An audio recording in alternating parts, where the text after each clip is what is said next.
All right, let's talk about AI ethics. For a lot of companies, it feels like a minefield, right? A huge risk.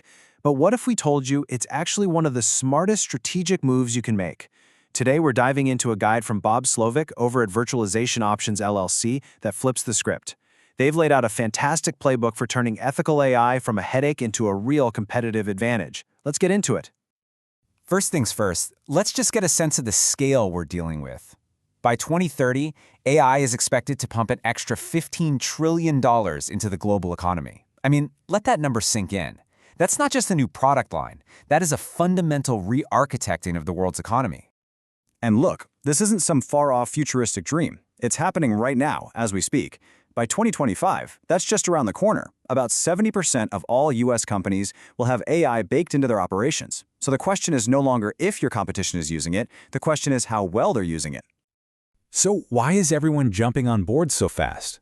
Well, it boils down to pure, raw efficiency.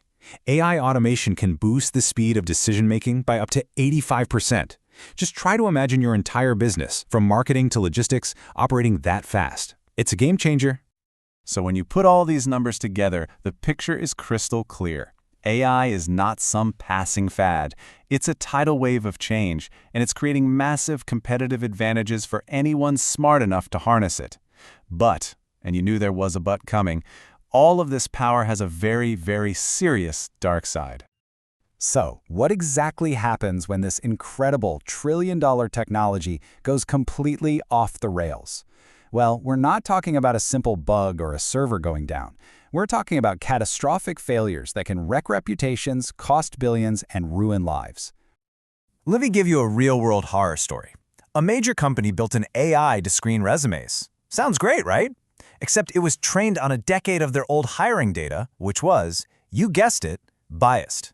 The result? The AI taught itself to prefer male candidates and actively penalized resumes that included the word women's. It was a complete disaster, leading to lawsuits and a massive, expensive scramble to fix it. Or how about in the banking industry? AI models were built to predict who would be a good candidate for a loan, but they ended up creating what's now called digital redlining. The systems learned that certain zip codes were correlated with higher default rates, and since those zip codes were often in minority communities, the AI just systematically denied them credit. Huge fines followed. And this one is a classic. Social media algorithms had a very simple goal: keep you on the platform as long as possible, maximize engagement. But an unintended consequence was that the most engaging content was often the most outrageous, the most divisive, the most untrue. So the algorithm became a super spreader of misinformation, shaking public trust to its core. So here's the key takeaway from all this. The cost isn't just about the money you pay in fines. That's the easy part to measure. The real damage is the complete and utter destruction of trust. Trust with your customers, your partners, your own employees. Once that's gone, it's almost impossible to get back. Okay, so that's the scary part. How do we actually prevent these nightmares from happening? Well, it all starts by building on a solid ethical foundation. You need a set of core principles that act like a North Star, guiding every single decision you make with this technology. Pillar number 1 is fairness. And let's be clear, this is about so much more than just checking a box for legal compliance. It's about proactively designing your systems to be equitable from the ground up.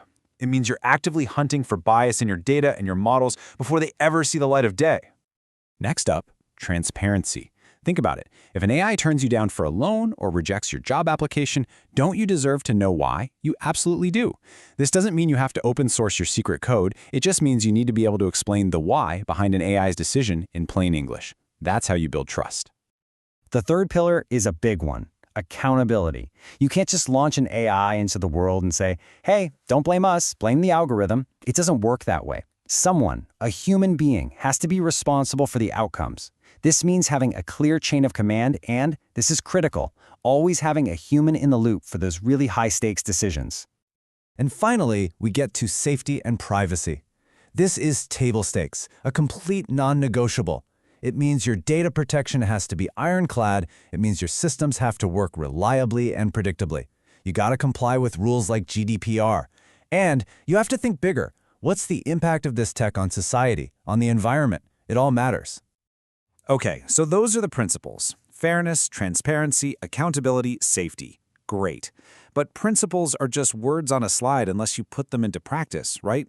So how do you actually do this? Let's walk through a super simple, actionable playbook.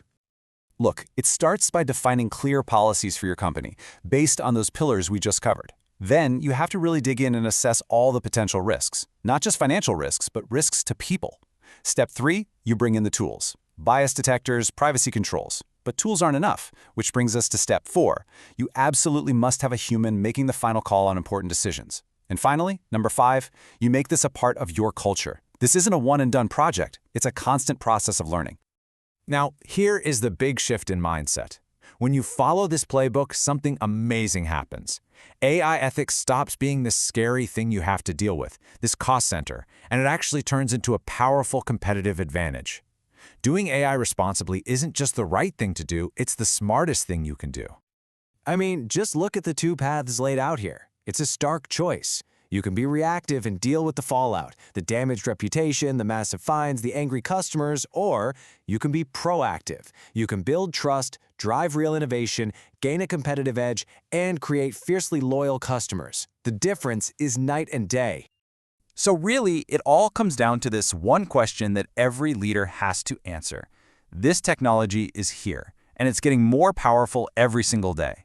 You can either wait for things to go wrong and play defense, or you can get ahead of it and build a future where your company thrives because it's responsible. So, which future are you going to build?